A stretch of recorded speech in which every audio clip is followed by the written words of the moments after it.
Hello friends, अभी हम start करने जा रहे हैं क्लास 11th का topic work energy and power. Physics का ये टॉपिक है, ये चैप्टर है जिसमें हम लास्ट क्लास में वर्क के बारे में देखे थे और अभी हम पढ़ने जा रहे हैं energy. Then what is energy?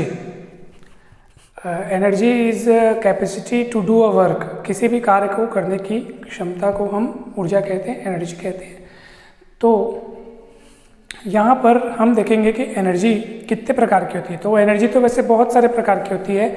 Mechanical energy, chemical energy, translation energy, nuclear energy, potential energy, kinetic energy, बहुत सी एनर्जी होती है। तो अभी हम यहाँ पे देखने वाले हैं काइनेटिक एनर्जी, ठीक है। अब हम ये देखेंगे कि काइनेटिक एनर्जी क्या होता है। तो काइनेटिक एनर्जी को हम हिंदी में कहते हैं गतिज ऊर्जा। नाम से स्पष्ट है, किसी भी बॉडी में अगर वो मूविंग पोजीशन में हो तो उसकी मोशन के कारण उसमें जो ऊर्जा होती है उसको हम कहते हैं काइनेटिक एनर्जी। यानी कोई बॉडी अगर चल रही है तो ज़रूर उसमें काइनेटिक एनर्जी है, तभी वो चल रही है, ठीक है। जैसे बहुत तेज आता हुआ पत्थर कांच को तोड़ सकता है, ठीक है, क्योंकि उस पत्थर में क्या रहती है, काइनेटिक एनर्जी रहती है। तो वो टकराते ही कांच क्या हो जाता है, टूट जाता है। बहुत सारे इसके एग्जाम्पल ले सकते हैं। इसका एक एग्जाम्पल ये भी ले सकते हैं कि क्रिकेट के खेल में जब बॉलर को बॉलिंग करनी होती है, अगर वो खड़े खड़े ही बॉल फेंके तो उस बॉलिंग में कोई मज़ा नहीं रहेगा। बॉल ठीक से वो फेंक नहीं सकता, ज़्यादा फोर्स के साथ फेंक नहीं सकता। तो इसलिए उसको बॉलिंग करने के लिए थोड़े दूर से दौड़ कर आना पड़ता है। तो क्या होता है कि जब वो दूर से दौड़ कर आता है तो उसमें काइनेटिक एनर्जी होती है और वो पूरी काइनेटिक एनर्जी बॉल फेंकते समय बॉल को मिल जाती है और बॉल फिर ज़्यादा फोर्स के साथ आगे चला जाता है। तो बहुत सारे एग्जाम्पल हमको काइनेटिक एनर्जी के देखने को मिल सकते हैं। जो जहाँ पे बांधों में यानी डैम्स में पानी को बहुत ऊंचाई पर इकट्ठा किया जाता है, स्टोर किया जाता है और वहाँ से फिर पानी को गिराया जाता है। तो इतनी ऊंचाई से गिरते हुए पानी में जो काइनेटिक एनर्जी होती है उसकी मदद से फिर टरबाइन चला करके इलेक्ट्रिसिटी प्रोड्यूस की जाती है। तो ये भी काइनेटिक एनर्जी का ही एक रूप है, ठीक है। तो हम देखते हैं कि काइनेटिक एनर्जी का फॉर्मूला कैसे डिराइव करेंगे। मान लीजिए कोई ऑब्जेक्ट है, अभी रेस्ट पोजीशन पे है और रेस्ट पोजीशन पे इसलिए इसकी इनिशियल वेलोसिटी हम 0 लेंगे और इस पर जब हम फोर्स लगाएंगे तो फोर्स लगाने से इसमें थोड़ा सा मोशन आएगा, ये चलना चालू करेगा और मान लीजिए यहाँ तक वो पहुँचा है और इस समय इसकी वेलोसिटी हो चुकी है v, ठीक है। यहाँ पे वेलोसिटी इसकी v हो चुकी है और यहाँ पे इनिशियल वेलोसिटी हो गया 0 और ये डिस्प्लेसमेंट है s। तब हम ये देखेंगे कि उस ऑब्जेक्ट का मास मान लीजिए m है, ठीक है।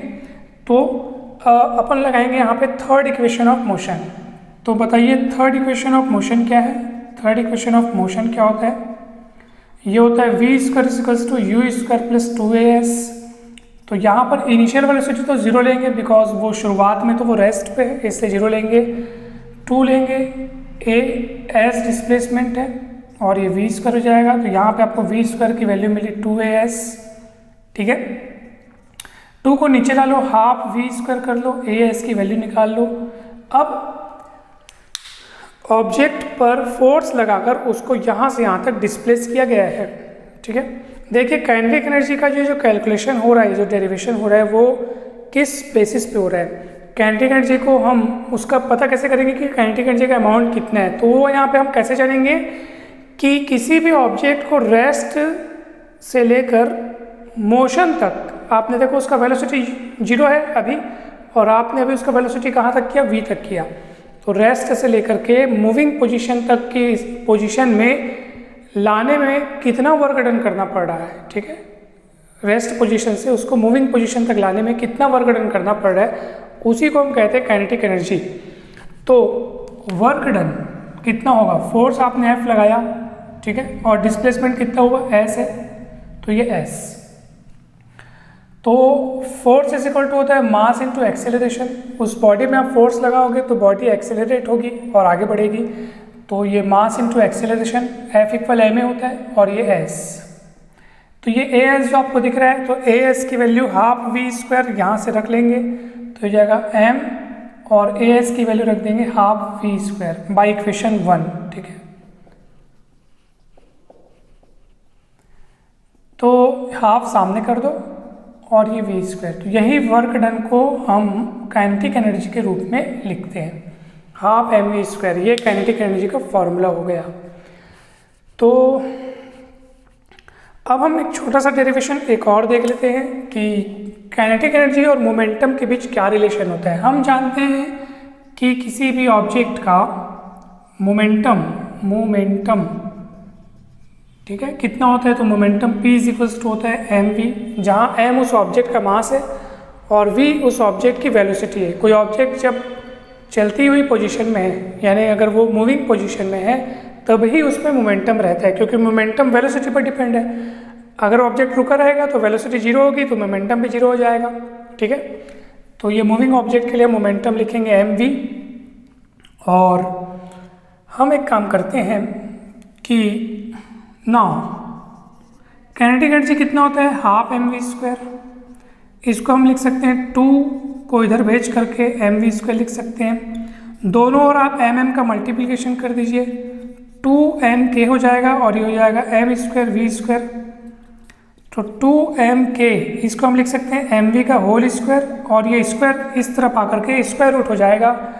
तो 2mk का square root is equals to mv, और mv कौन है, यही तो p है, तो p is equals to root over 2mk, या इसको इधर लिख करके मैं ऐसे लिख देता हूँ। This is required relationship between kinetic energy and momentum. So ये काइनेटिक एनर्जी का फॉर्मूला हाफ mv स्क्वायर किस तरीके से डिराइव किए आपको समझ में आ गया होगा। इसके बाद और नेक्स्ट टॉपिक अलग से अपन पढ़ेंगे। यहाँ पे कहीं भी डाउट हो तो बिंदास पूछ लीजिए आप लोग। Thank you very much.